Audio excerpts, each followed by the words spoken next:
తొందరగా డెవలప్ అయ్యి మిగతా రాష్ట్రాలతో పోటీ పడే విధంగా ఒక రాజధానిని మనం డెవలప్ చేసుకుంటే ఆ రాజధాని రేపొద్దున రాష్ట్రానికి గ్రోత్ ఇంజిన్ గా తయారవుతుంది.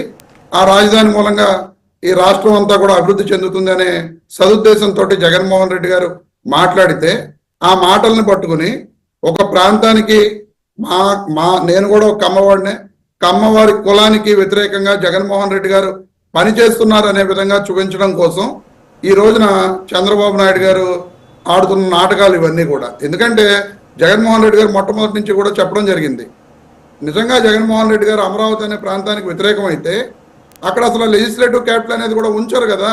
ఖచ్చితంగా లెజిస్లేటివ్ క్యాపిటల్ని కూడా తీసేసి అసలు అమరావతి అనేది రాజధాని కాదు అని చెప్పేస్తారు కదా. అలా చెప్పకుండా ఆ రోజున మూడు చోట్ల కూడా అభివృద్ధి జరగాలనే ఏకైక ఉద్దేశంతో జగన్మోహన్ రెడ్డి గారు ఆ రోజున వైజాగ్ని ఎగ్జిక్యూటివ్ క్యాపిటల్గా, అమరావతిని లెజిస్లేటివ్ క్యాపిటల్గా, కర్నూలుని జ్యుడిషియల్ క్యాపిటల్గా చెప్పడం జరిగింది. సరే, దాని విషయంలో రకరకాలుగా జరిగింది. ఆ తర్వాత ప్రభుత్వం మారడం జరిగింది. ఈ రోజు కొత్తగా వచ్చిన ప్రభుత్వం అమరావతికి చట్టబద్ధత తీసుకొచ్చేటప్పుడు జగన్మోహన్ రెడ్డి గారు మాట్లాడిన మాటల మీద మీరు ట్రోల్ చేస్తున్నారని చెప్పి మీరందరూ అనుకుంటున్నారు. కానీ ఈ రాష్ట్ర వ్యాప్తంగా జగన్మోహన్ రెడ్డి గారు తీసుకొచ్చిన ప్రతిపాదన మీద మావిగన్, మచిలీపట్నం, విజయవాడ, గుంటూరు దాన్ని 2 రోజుల పాటు పాపం వీళ్ళు ట్రోల్ చేసుకున్నారు, టీడీపీ, జనసేన, బీజేపీ వాళ్ళు. కానీ 2 రోజుల తర్వాత నుంచి ఈ రాష్ట్ర ప్రజలందరూ ఇప్పుడు మీరే చెప్తున్నారు చట్టబద్ధత అంశం వెనక్కి వెళ్ళిపోయి మావిగన్ అంశం అనేది ముందుకు వచ్చేసింది, విపరీతమైన చర్చ జరుగుతుందని చెప్పి మీరు మీ ఓపెనింగ్ రిమార్క్స్లో చెప్పడం జరిగింది.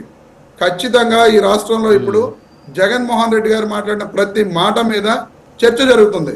ఎందుకంటే అమరావతిలో ఈ రోజున చంద్రబాబు నాయుడు గారు సెల్ఫ్ ఫైనాన్స్ సిటీ ఇది, ఈ సెల్ఫ్ ఫైనాన్స్ సిటీ దానికదే నిర్మించుకుంటుంది, ఎక్కడా కూడా మేము 1 రూపాయి తీసుకురావాల్సిన అవసరం లేదు అని చెప్పి ఈ రోజున వేల కోట్ల రూపాయల అప్పులు తీసుకువచ్చి అమరావతిలో నిర్మాణాలు సాగిస్తున్నారు.